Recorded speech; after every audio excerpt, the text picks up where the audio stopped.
Hello, everybody, and welcome to another episode of Land, Body, Soul. I'm Katrina, and today we're talking about mulch and grass and all good things mulchy grass. And this is my front paddock. This is our grass. This grass here has been growing so I can use it on my garden beds in the rock garden and in the raised garden beds and on the potato garden. There's about, I don't know, maybe a third of an acre of grass growing there. I usually wouldn't let it go to seed, but anyway, that's another story. I bring in some mulch and I try and use the resources that I've got around the place. If you can throw your square bales around like that, you've got really crappy bales. Bales should not be that light, but I was in need and these were around the corner, so I just got them. But yeah, you should be able to carry your bales around in a wheelbarrow. They're that heavy that they pull on your fingers, those ties there, and it's good to tie those ties up because you don't want them in your mower blades, wrapping around the mower blades. It's never fun having to flip your mower and pull those out. And yeah, so you can see me there just swinging it on my hip. So they're pretty cruddy bales, but like I said, I was far away from where I usually get my square bales from, and I needed them here because I knew we were getting a lot of rain.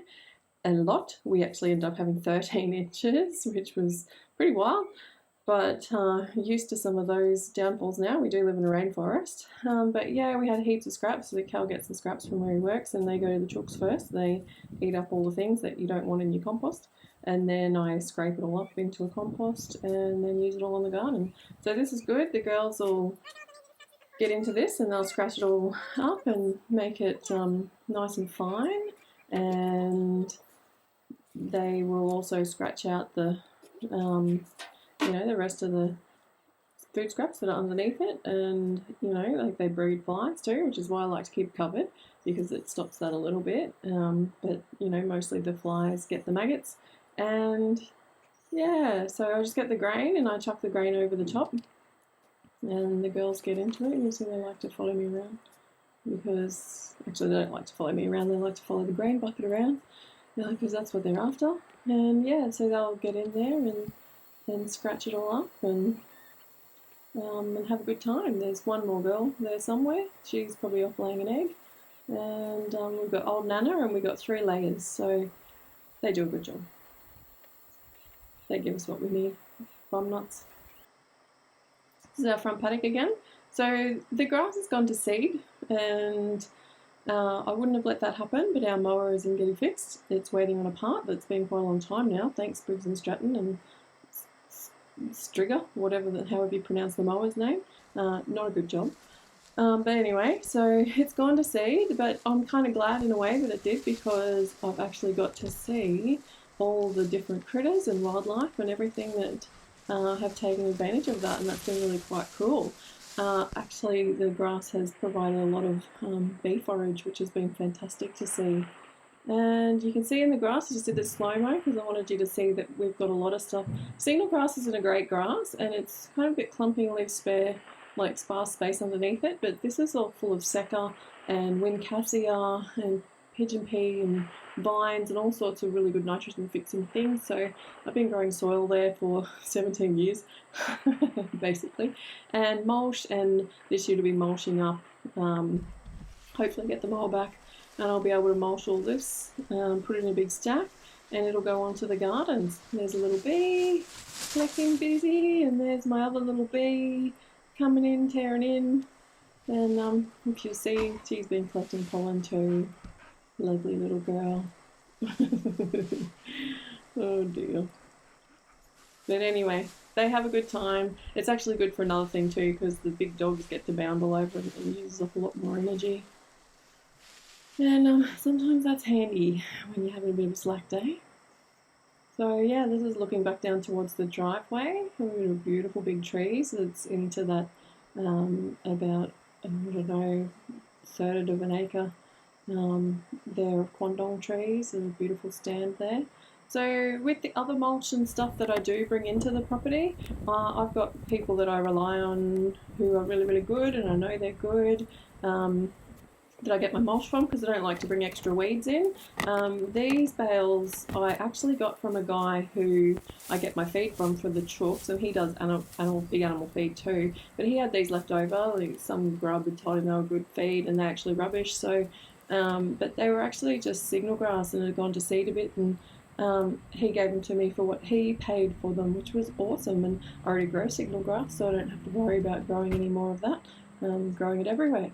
So, yeah, I got them for a bargain price, and one of those bales has started the fruit tree row. The other one went down the front, and this is my way of getting them off because they're stacked so tight and they're so heavy. There's no way I could push them off. So that's what you want. You want heavy, stacked tight bales that you struggle to work with. Then you know you've got a good deal on your mulch. If you can chuck your square bales around, no problem. They're garbage. Don't buy them. But anyway, that's life. Sometimes you need to get on a couple in a desperate situation. And this is our fruit tree row, and you can see I've mulched with cardboard first, and then put the mulch over top. And I've got little protectors around my plants because, of course, the puppies get pretty wild and they love to roll around in the mulch. So they've got lovely little fences around them. So this is a while back. This was before, I think this was around October. I got a massive big stack. I've got a great source for cardboard, and it's really big cardboard that doesn't have sticky tape and stuff all over it, and they're nice big pieces. So I get the absolute chock-a-block, and then I spread it around wherever I need it. And I needed it down here because I was growing pumpkins, and I wanted to have a crack at growing the giant pumpkins, and I did get a few. I got a couple of big 17-kilo pumpkins and a couple of, I think, 15-kilo pumpkins, and they were just gorgeous. So yeah, I lay cardboard down because you give it a good mow like this, but when the grass starts to grow, it's really hard to get around with the mower and the whippersnipper because you end up cutting your pumpkin vines, and you don't want to do that. So I put the cardboard down to suppress the grass, and it doesn't have to be thick because I'm not going to try to kill every weed there is. I'm just using it for a season, and yeah, and then I put the mulch over top of it. So yeah, and this was a nice plain mulch because it was that feed, like I said, that pretend feed that was just mulch, and it was lovely. It's broken down a lot. I'll show you in another video and show you the pumpkins too.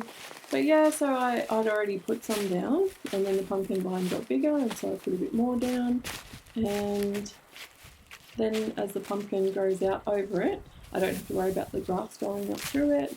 And as the grass gets quite long, and it has, of course, because we don't have the mower, and I wanted to grow my own mulch this year, I have appreciated having that space where I can just walk on and don't have to constantly be walking through long grass and getting seeds stuck to me and getting itchy and all things that come with having long grass. So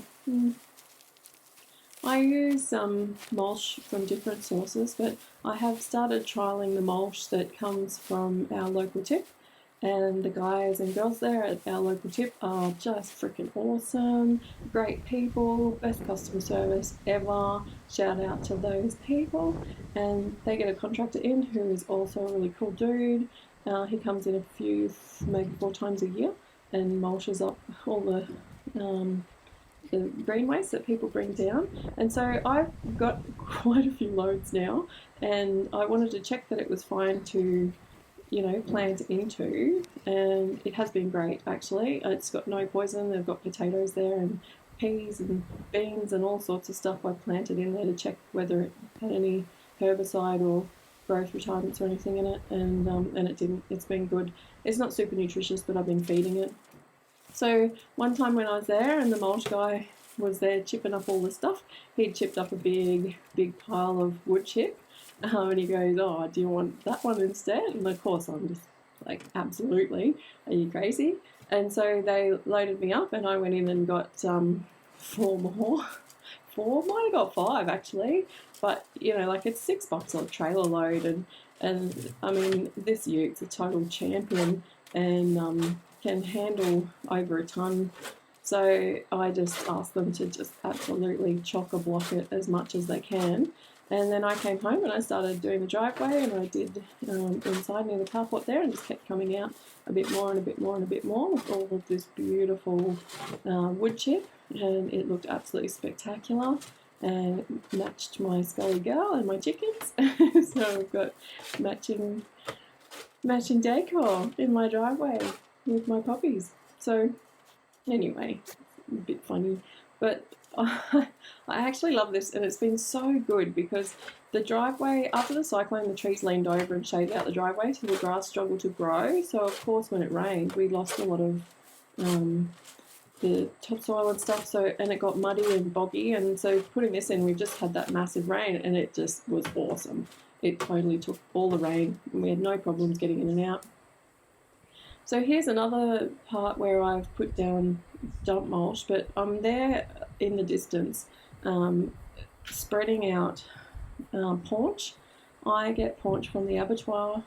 Well, I don't get it from the abattoir. Mate gets it from the abattoir, and then I go to their place and they load it up, they sell it and sell it commercially, and it is just bargain, and I get like a massive ute load for, you know, nicks, and then I unload it, and that's the next morning I'm spreading that out, and it is so hot and, you know, boiling point that is. So that's all like smog and steam coming off the mulch, the paunch that's come off the back of the ute. So it was already hot in the back of the ute because it's been turned, so of course then I've turned it again, getting it off the back of the ute, and then overnight it's fully heated up, so that's just all steam.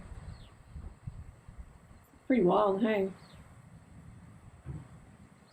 It's pretty stinky too. It's actually very much full of ammonia and things like that, but it's such a nutritious supplement for the garden. It's awesome to grow in. I've used it for 20 years and it is so good. I've spread this out like this before and just planted, hosed it down, filled it off a bit, you know, and then just planted seedlings right into it, and it's just beautiful.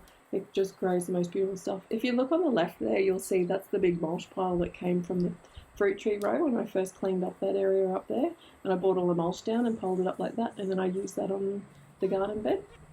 So it's a closer look at what the paunch looks like. It just looks like dirt, but you know, it's just cow turds and blood and bone and urea and all sorts of stuff. And so you can see it there spread out now and looking really good. And so these bales, you see that bale? Like I'm hauling that bale up in the wheelbarrow because it's so heavy and it's such a good, heavy, dense bale.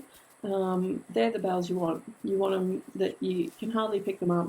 The bale I was chucking around before, that even had an inch of rain on it and it was still just light as anything. So these ones have been sitting behind the back of the shed where the chooks were again, and they were chock-a-block full of mycelium, which was awesome. So I couldn't wait to get that onto the garden. I'll do another video about mycology and how amazing it is, and, you know, building your fungal resources in your soil. It just makes it incredible, makes for incredibly nutritious food and beautiful soil bacteria. That's the bee's knees, that one. So yeah, we just spread that out and the rest of that, and we're pretty much done, ready to plant. And I'll do another video on this garden and me putting it all together and what it looks like now. But that's about it for mulch. It's good for your garden. Go get some. Enjoy. We'll catch you next time. See ya.